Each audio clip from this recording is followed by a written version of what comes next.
Hey dudes, CI here. So today I'm going to tell you a story. This is a story from when I was younger. It was a summer job that I had at Lava Beds National Monument in very northern California.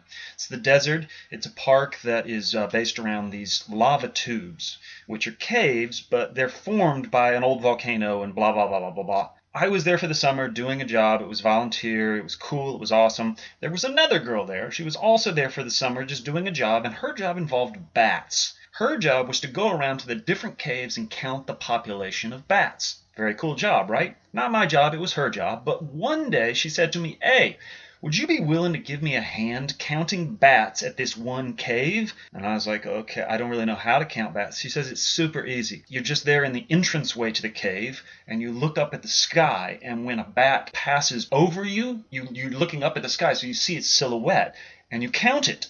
And I'm like, okay, why don't you do that? She says, well, this cave has two entrances, so I'll be in the one entrance counting the bats going in and out of that entrance, and you'll be in the entrance to the other cave counting the bats going in and out of that. And I'm like, okay, this sounds cool. I'll be standing there looking up at the sky. Nothing wrong with that.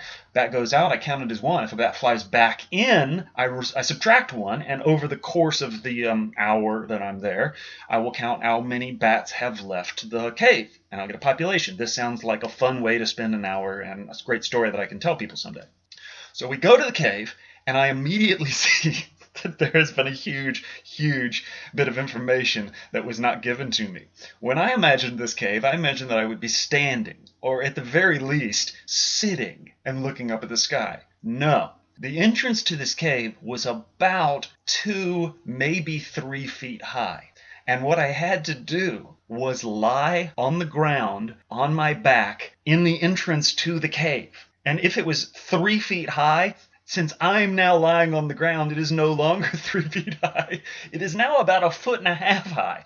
So imagine, if you will, me, a younger me, lying on his back with hundreds of bats flying between me and the top of the cave, which is literally within my arm's reach. I have bats flying within inches of my face. Hundreds of them.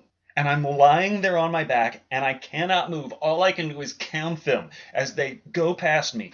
I don't know if any of them actually touched me. I can't actually remember, but I do have a few memories. They were coming, they were going, and once or twice, I swear to God, a bat would stop right above my face and sort of hover there for a second, and I could imagine in his head he was thinking, what is this thing that is in the entrance to the cave? There's something right there. I can't quite tell what it is, but there's something right there in the entrance of our cave.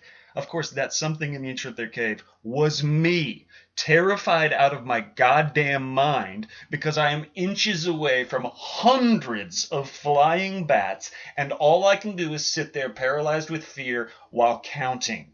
It was horrible. And as soon as we got done, I laid there for an hour, maybe an hour and a half, until it was too dark to see any more bats. And eventually my friend comes back. She's got the flashlight, and she's coming from the other entrances of the bat. And she's like, hey, how did it go? And I don't know if I actually punched her, but she deserved a good punch. Because, oh my God, that was some, I would say, important information that she left out of her request. You will actually be lying down, and the bats will be about 6 inches from your face. Have fun, buddy! And that is my bat story. It's a pretty good story. So really, it was a horrible hour and a half, but I got a great story out of it. So maybe in the end, it was all worthwhile. You guys got any stories? Anybody want to tell a story? You got a great story out there, a really creepy, funny story. Why don't you tell it? See if it can top my Bat Cave story. All right, guys. I'll see you next week.